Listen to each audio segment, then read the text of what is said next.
Did you know Daniel Briere should have been a New York Ranger? Nowadays, we know Daniel Briere is the GM who just made Leo Carlsson the highest paid player in NHL history. But back in 2007, he was a co-captain of the Buffalo Sabres alongside friend and teammate Chris Drury.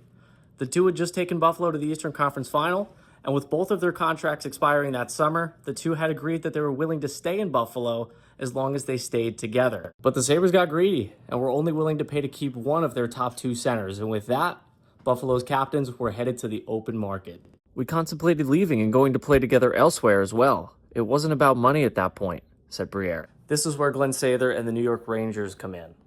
In their discussions with each other, Drury told Briere that he wanted to focus on the Rangers.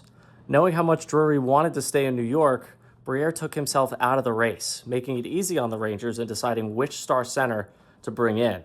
Drury then signed a 5-year, $35.25 million contract with the New York Rangers. But little did Briere know, the Rangers had more cap room than they had let on. The Rangers also went out and poached star center Scott Gomez from their cross-river rivals, the New Jersey Devils, locking him up to a massive 8-year, $52.5 million contract. To give some perspective on how large those deals were at the time, in 2007-2008, Drury and Gomez accounted for 27% of the Rangers' salary cap. That's more than Connor McDavid and Leon Draisaitl, who make up 25% of the Oilers' cap today. I had no idea that they were willing to sign two free agents at the time. That might have changed something. I don't know, but I moved myself out of the race to let Chris go there, Briere said. Briere wound up signing an 8-year, $52 million contract with the Philadelphia Flyers, a nearly identical deal to the one the Rangers offered Gomez, before leading the Flyers in scoring during the 2010 playoffs with 30 points in 23 games en route to the Stanley Cup Final. Chris Drury went on to be the next captain of the Rangers in 2008, following the departure of veteran captain Jaromir Jagr, and retired from the NHL prior to finishing out the entirety of his 5-year deal.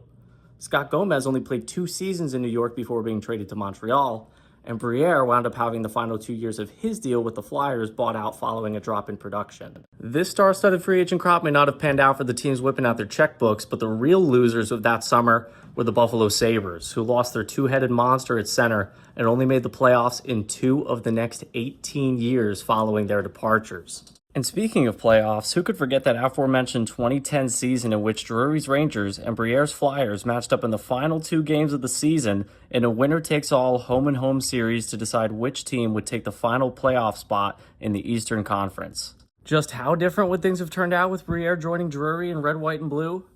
Well, in the short term, maybe the Rangers don't miss the playoffs in 2010. Maybe they go on a run of their own. Perhaps the Blackhawks face a different opponent in the final that season, and their dynasty never begins. Maybe the Flyers hang on to their 2 young centers in Mike Richards and Jeff Carter, potentially taking away the LA Kings' only 2 championships. The Rangers may not have pursued Brad Richards in the summer of 2011, thereby eliminating the possibility of Martin St. Louis joining him in 2014 and returning to the final together as Rangers. Maybe St. Louis never leaves Tampa Bay at all, finishing his career with the Lightning, in which case, does the young winger by the name of Nikita Kucherov still have his breakout season in 2015? And how crazy is it that both Briere and Drury each became the general managers of the very teams they each signed with back in 2007? This is an example of how just one decision made by one player or franchise can reshape the entire league and its future.